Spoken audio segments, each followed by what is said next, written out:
Olá, você está no canal Espiritualidade e Boas Histórias. Se você está curtindo nossas boas histórias, inscreva-se no nosso canal, dê o seu like. E você que está nos prestigiando, tem nos prestigiado, nosso agradecimento, aqui do fundo do coração. Hoje nós vamos contar uma história que foi passada para a gente no culto do Evangelho por um espírito de uma senhora que é evangélica. Por isso não dá para a gente falar o nome dela, que pode causar tumulto na família dela. Mas a gente espera que, como para Deus tudo é possível, que quem sabe de alguma forma essa pequena mensagem que eu achei muito legal não vai acabar chegando no seu destino. E de qualquer forma, de modo geral, a história deixa ótimas lições para todos nós, essa historinha que eu vou contar. A história se chama As Orquídeas.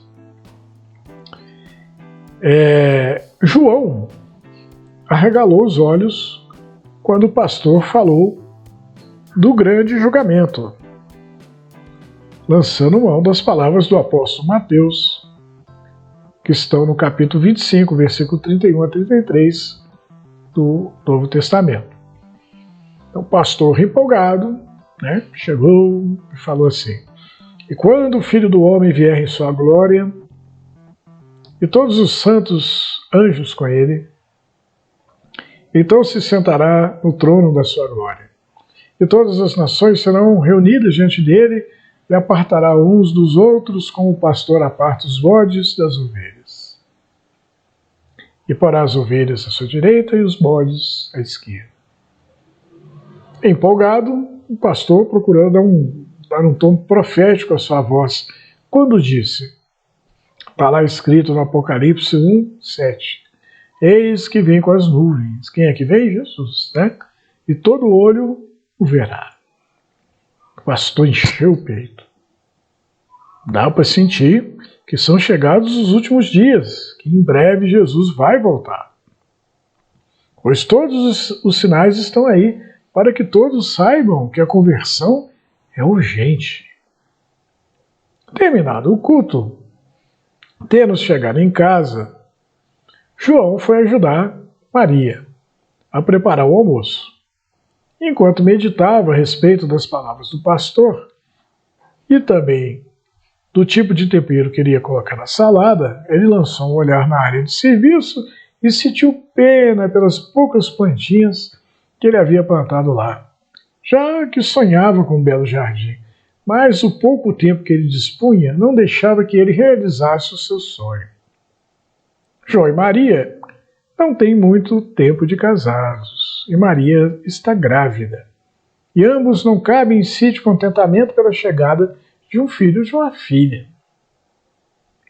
Pescava com o irmão, quando João olhou para o lado e viu um cabeludo de barba e largo sorriso sorria para ele.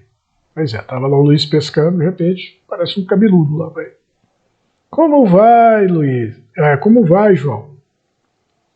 Como o sujeito sabia o nome do João, João ficou meio sem graça em ficar imaginando de onde aquele sujeito havia saído. "Você vai ser papai, não é?" João respondeu com um risinho e pensou, o meu irmão deve ter dito a ele, "O que você espera da sua criança?"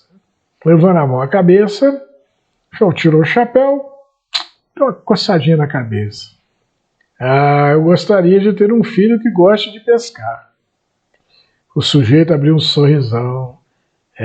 "Eu também aprendi a pescar por causa do meu pai." Como o sujeito até que era simpático, o desconfiado João começou a entrar na dele. Enquanto João pescava tranquilamente, Maria havia recebido em casa a visita de uma amiga que há muito não via, e elas tomavam um café. "Nossa, amiga, você está grávida, que maravilha!" Maria sorriu satisfeita. "O que você espera da sua criança?" Maria pensou um pouco. "Bom, Como eu sou engenheira, adoraria ter uma filha que fosse engenheira também, e que construísse obras maravilhosas, funcionais e perfeitamente integradas com o meio ambiente. Voltando lá à pesca, né? Voltamos à cena da pesca. O sujeito virou para Luiz e disse: quer que o seu filho seja rico? Aí o Luiz respondeu: quero que ele seja feliz. E ele vai ser bonito? O Luiz respondeu: para mim vai ser, mesmo que for feio para os outros. E que preocupa você quanto ao futuro do seu filho? A inflação, o desemprego, a guerra da Ucrânia, o aquecimento global. João levou a mão ao queixo. Acho que o que me preocupa é o rio secar e meu filho não ter água para beber, nem peixe para pescar. Enquanto isso está na casa da Maria e do João, a visita bebia uma xícara de café e comia um pedaço de bolo. E se a menina resolver ser presidente da República? Abrindo um sorriso feliz, Maria respondeu: acho que para Deus tudo é possível. Ah, vai que ela vai gostar de cozinhar que nem o João. Aí a Maria respondeu: sei que não é só de pão que vive o homem, mas sem pão também não dá, não é? Além do mais, o pão nosso de cada dia que o Pai nos dá hoje tem de ter alguém para fazer. Ah, Maria, uma menina de temperamento forte que nem a mãe. E coração grande e mole que nem o pai, respondeu Maria. Voltando no rio e à pescaria, João sentiu sede e mexia na lancheira de pesca atrás de uma garrafa de água quando disse ao sujeito: se vou ser pai, tenho que ter fé.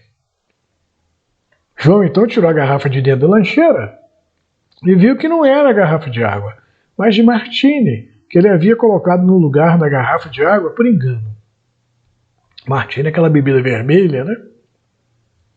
Lá na casa de João, a visita comia mais um pedaço de bolo, quando o cachorro de Maria se acidentou, coitado. E quando Maria correu para socorrê-lo, o bichinho parecia que havia morrido. À beira do rio, o sujeito pediu a garrafa de Campari para o João e fez uma prece: Pai, dá ao meu amigo água boa para beber, porque ele tem sede de água boa e não de Campari. O sujeito devolveu a garrafa para João, que rindo, deu uma golada no Campari e viu que o Campari havia se transformado em água boa de beber. E depois que ele bebeu a água e matou a sede, João se virou para o sujeito e disse: você é Jesus? O sujeito riu, né? Sou sim, João. Não se preocupe quanto ao futuro do seu filho, João, pois eu nunca deixei de estar ao lado do homem e sempre estarei ao lado dele, assim como estou ao seu lado.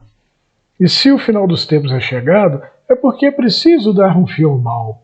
E meus anjos estão nascendo em todos os lugares, e um deles será seu filho.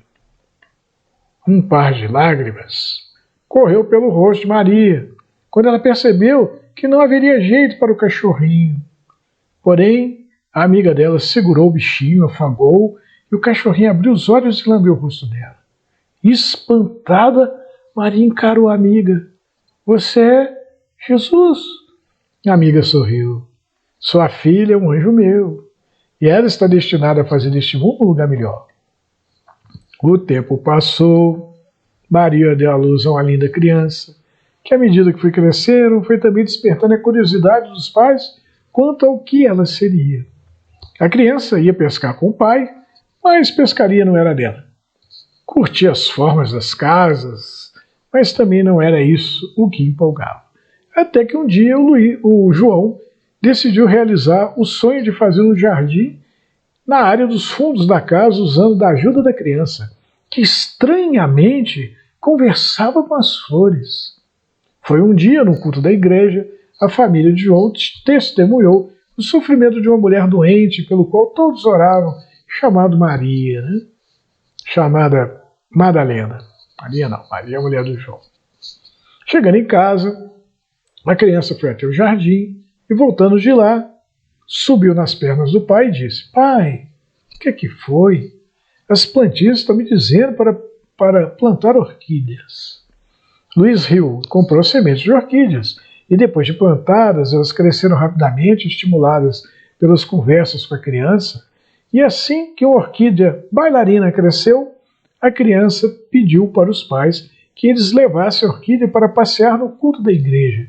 E quando a criança viu a Madalena lá, que andava com a cara triste apesar das orações, a criança entregou a ela o vasinho com a orquídea, o que fez com que Madalena abrisse um sorriso maravilhoso e se sentisse muito melhor. A partir de então, os vasinhos de flores cultivados pela criança começaram a ser disputados pelos frequentadores da igreja, pois cada planta ajudava a curar alguém de alguma coisa. Tinha uma plantinha boa para acabar com a tristeza e a depressão, uma outra que melhorava a saúde, outra que ajudava a pessoa esquecida a se lembrar das coisas que esqueceu, uma boa para curar a dor de coração, e por aí vai. Ah, lá estava João de novo pescando, quando o sujeito reapareceu. Como é que meu filho cura as pessoas? O João perguntou para o sujeito. Ah, ele impregna as flores com sua energia angelical. E quando o doente respira o perfume e admira a beleza da flor, estará também absorvendo a energia benigna. Mas não é preciso ser um anjo ou santo para fazer o que o seu filho faz. Qualquer um que desperte em si a energia do bem, praticando o bem, é capaz de transmiti-la, seja através de uma flor, de um bolo que você faça, ou mesmo através de um abraço amoroso. João deu uma piscadela no sujeito e disse: você está me devendo a garrafa de Campari.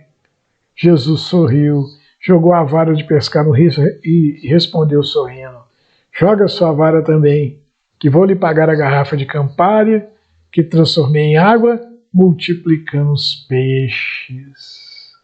Que bela história, não é verdade? História linda, né? Essa história,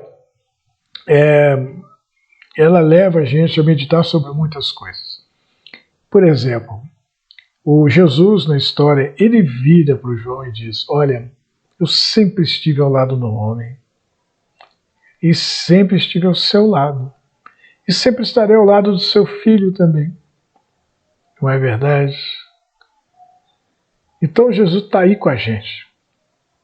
Ele está aí lutando junto com a gente, nos estimulando, nos inspirando. Ele e o seu exército de anjos. Anjos, porque nós sempre estivemos acompanhados de anjos. Não é? São tantas pessoas de coração nobre que perambulam pelo mundo, se sacrificando pelos outros, servindo de exemplo, exemplo de amor, de boa vontade, de partilha.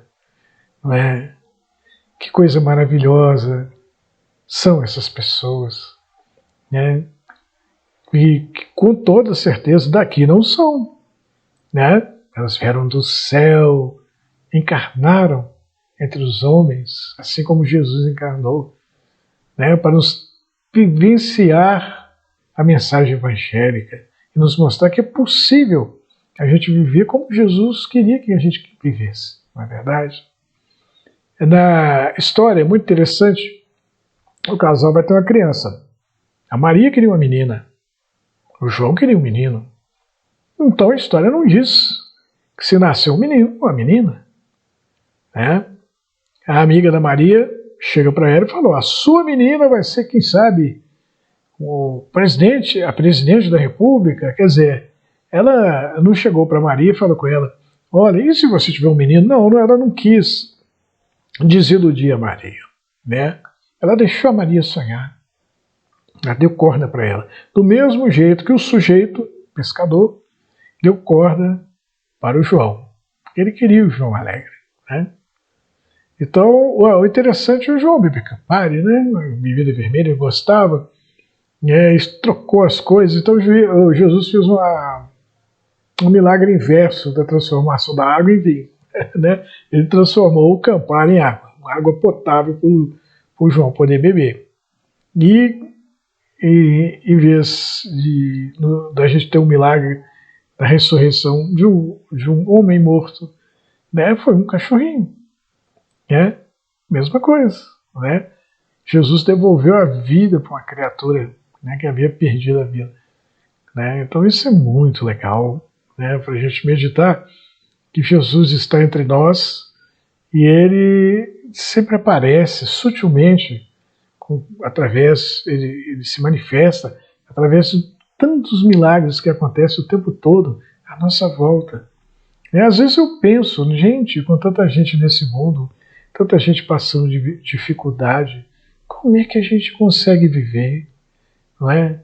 Que grande milagre é esse da convivência de 7 bilhões de seres humanos?